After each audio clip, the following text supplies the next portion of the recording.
welcome back to another episode of the House of Aquarius podcast. It is your favorite Aquarius, Make-A-Wish, up in the building. About to bring you another one. Love talking. This time, today we're talking about the union, the coming together of the Sagittarius and the Virgo. Let's go. This is great because this is our first time to talk about. It's first time. I gotta go back. I'm not even gonna double check this one. But I'm pretty sure this is the first one we have an air sign with an earth sign. Okay? That alone makes a strong contradiction of sorts. This is one of the times, like this here is one of the times when I say, I'm a firm believer of two people of the same sign have a very hard time coming together. It's all sun sign astrology, okay? That it's very hard for them to work together because they're too similar. And whereas in this regards here, they have enough differences to fill in the voids that need to be done to make the other person stronger. So, with that being said, Sagittarius, as we have said before, Sagittarius, they like to have their independence, their freedom. They like to do new things, be adventurous, and be, adventurous. Okay, sorry. They do like, they're an intellectual sign, as I said before, and they like to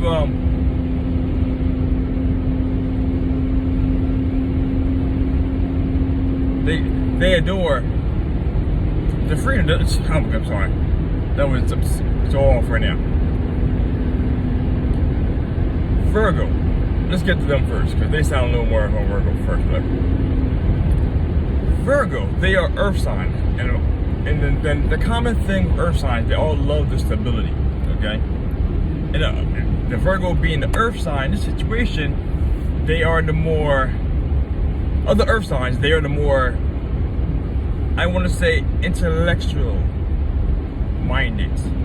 Not saying the other ones are dumb, but they have more of a detachment from their feelings and their emotions than the other two. This one, I like to say Virgo is the air sign, the earth signs.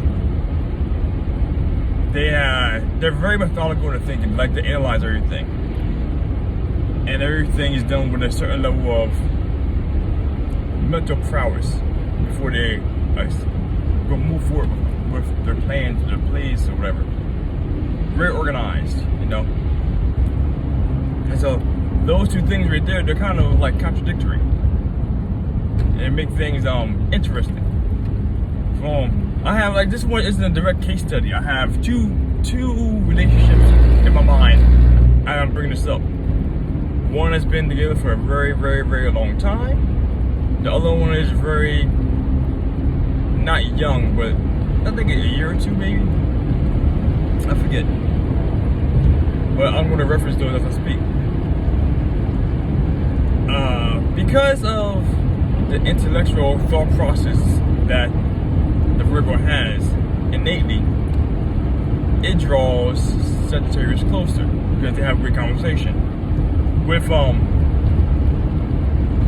also on that note, because the Virgoian, they tend to not be the chasers. They hide their emotions to some degree. You know, they're more methodical in their thinking. So they're not as jumpy or as quick to react as other signs would be in regards to showing how they truly feel about the Sagittarius. Which that alone, that can draw a mirror.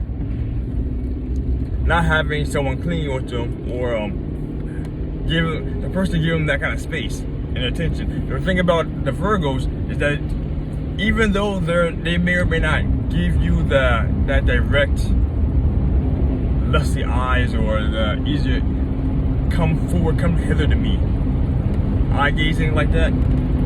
Their emotions are building up on the inside, and they're just not reacting to them. They're not ones to simply jump first, to show their hand first.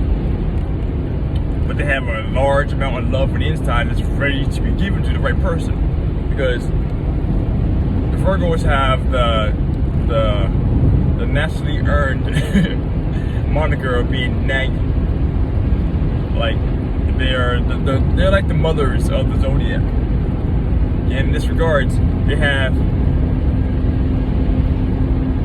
they say a lot of things to help keep. Let me rephrase that. When a Virgo is nagging you or constantly nitpicking you towards the kind of things you're doing, they're paying attention to what you're doing and giving you advice and want to change things to help make your life better. But the only time to do that is when they care. When they care about you, they nag you. That's how they are the problem fixers of the zodiac. So whenever they see a problem, they want to fix it. And in this situation, in the long-term success of the relationship, that can be a very, very, very detrimental thing for the Sagittarius. Because, I mean, not saying that they're okay or not okay with being nagged, but that's kind of a restraint. That anytime you may do something or think about doing something or wanting to do something, there's going to be a lot of nagging towards your actions or thereof or not thereof, or lack thereof, you know? And that's one of the things too, earth signs, of the Virgo, they like to do things, they like to be experimental, they like to give the all in the relationship. But you have to earn that. You have to show them that you're deserving of the love. That tends to be a very, very common trait among them, because they have a high wall to breach. There's no jumping over a 4-foot fence here. We look at that swim across that moat, jump across that 15-foot high thing. Maybe dodge I can't think of those things. The big swinging pieces of log or attached to the ropes. You know, back in the medieval days. Yeah, all that shit. You have to go through the brimstone to get to love. So a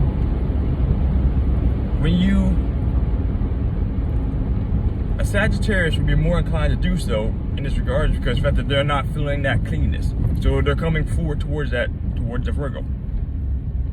This is actually, I would say that's more probably a male to female than a female to male. Male Sagittarius to Virgo, female.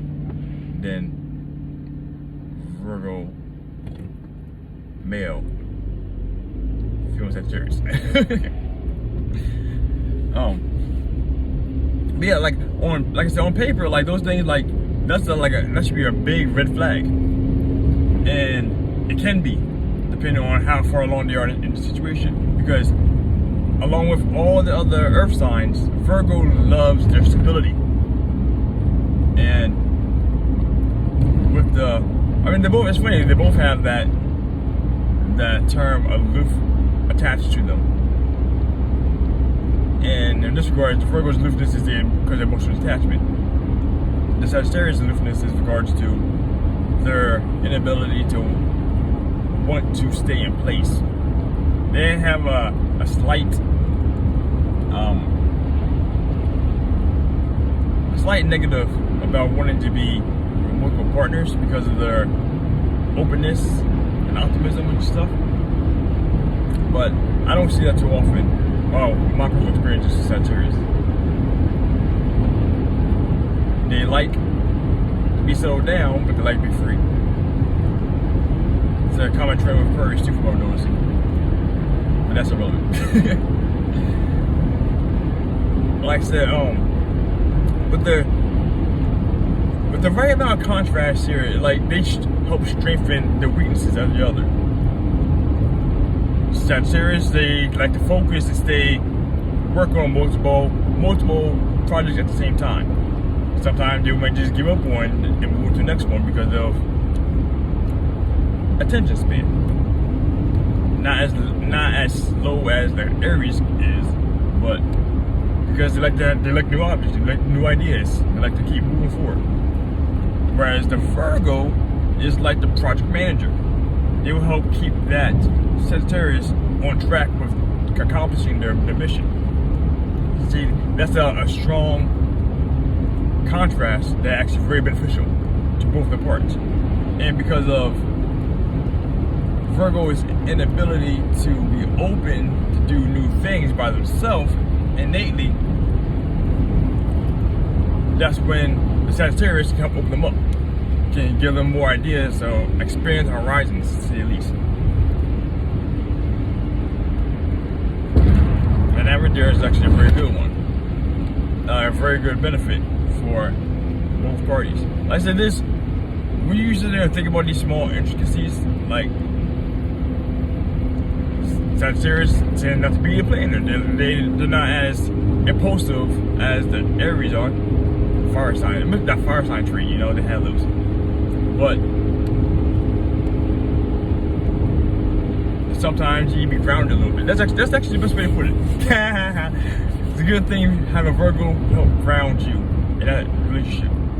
That's why I feel like a lot of the signs, let's just say 4, that I feel like every relationship works better with the contrast of skill sets they bring to the table. If everyone has the same exact thing and everyone doesn't have anything attacking their weaknesses, they have to hire out again in that situation. Well, I shouldn't say hire out. We're not talking about open relationships, that kind of stuff, but that changes the course of how they can direct things.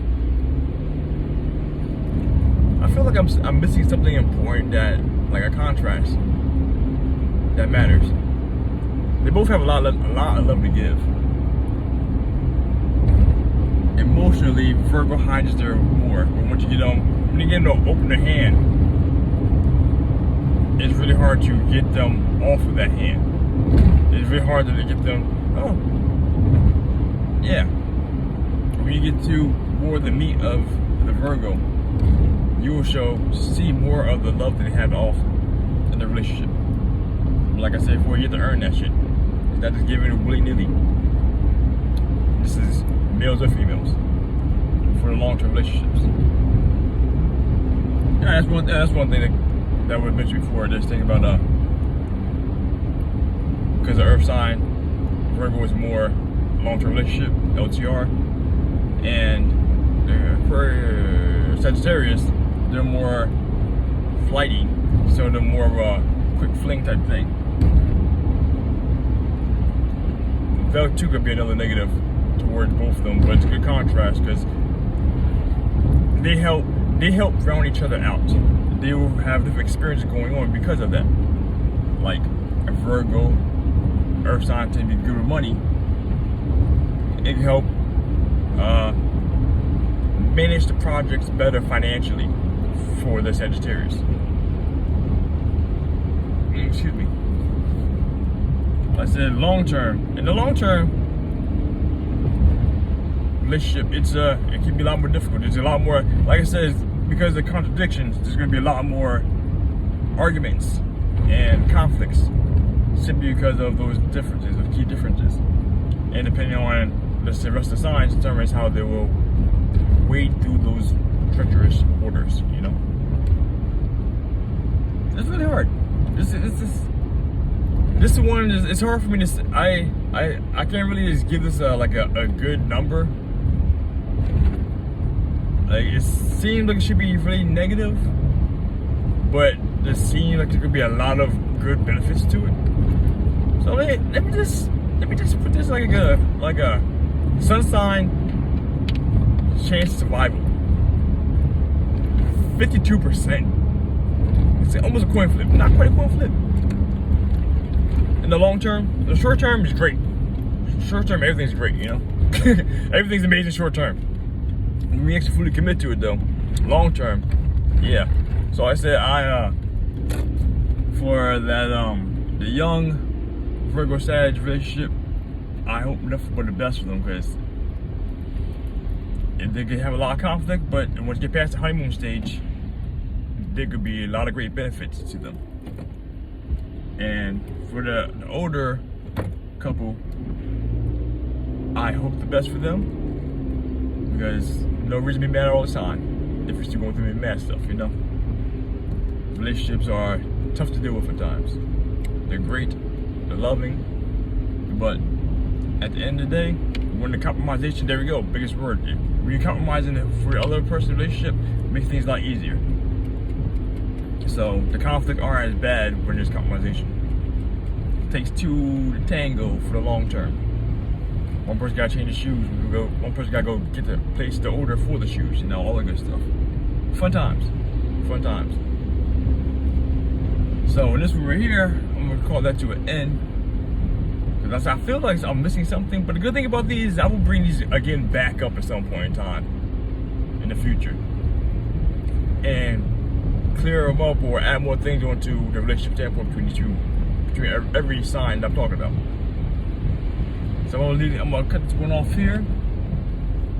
Well, if you liked anything that you heard here, make sure you pass it along to one of your friends, your new budding friends, or you're thinking about relationships that happen with the Sag, the Virgo, or you're a Sag, or you're the Virgo, your best friend's Sag, or you know, any other jazz. Share this information with them, because it will help them enlighten their eyes and give them more to think about.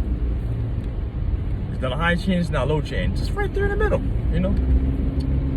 Yo, I gotta stay here with this gun. My friends, stay classy. Be you. Make a wish out.